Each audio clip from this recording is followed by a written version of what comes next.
இப்போ நம்ம egg rice செய்ய போகிறோம். வீட்டிலே 5 மினிட்ஸில் எப்படி எக் ரைஸ் செய்யலான்னு பார்க்கலாம். அதுக்கு தேவையான பொருள் ஒரு வெங்காயம் 2 தக்காளி 2 பச்சை மிளகா கருவேப்பிலை 2 முட்டை ரைஸ் தேவையான அளவு. இப்போ எப்படி செய்யலாம் பார்க்கலாம்.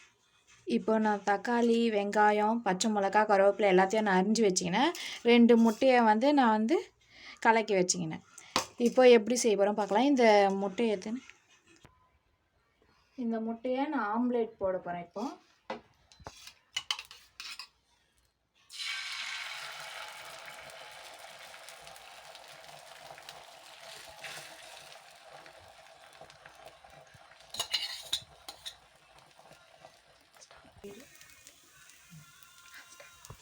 இது மாதிரி முட்டையை பொடியாக கட் பண்ணி வச்சுங்க. இந்த ஆம்லேட்டை இவை எப்படி செய்யலாம் பார்க்கலாம். வச்சுட்டு எண்ணெய் ஊற்றிக்கிறேன். தேவையான அளவு எண்ணெய் ஊற்றிங்க.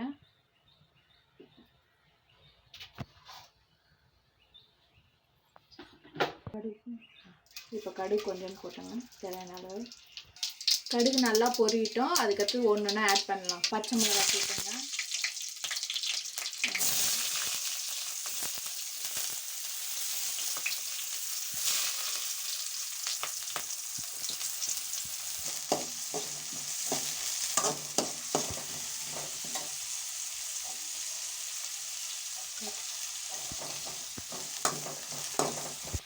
இந்த ஸ்டேஜில் தக்காளி கோல்டன் கலர் ஆகணும். வெங்காயம்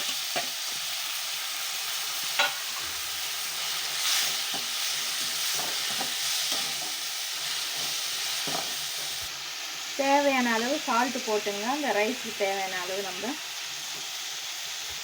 நல்லா வரும்.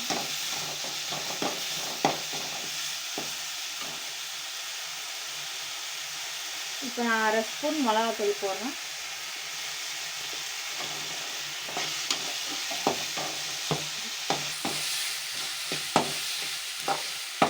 நல்லா வதக்கணும்.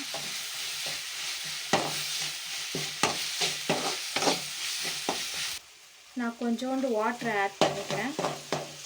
ஒரு கிரேவி மாதிரி கொஞ்சம் நல்லா வரும். இப்போ இந்த ஸ்டேஜில் நல்லா கிரேவி மாதிரி இருக்குது. நீங்களே பாருங்கள் எப்படி இருக்குது. இந்த ஸ்டேஜில் நான் அந்த எக்கை ஆட் பண்ணிடுறேன்.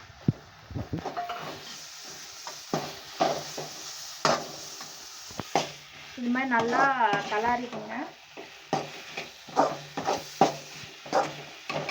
இப்போ நம்ம தேவையான அளவு ரைஸ் சேர்த்துடலாம்.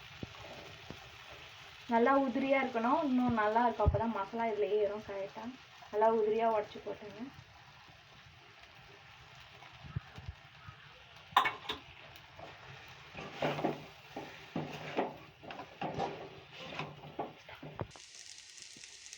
இப்போ ஃபுல்லாக நான் கலரிட்டேன்.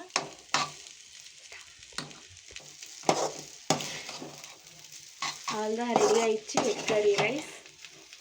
நல்லா இருக்கு.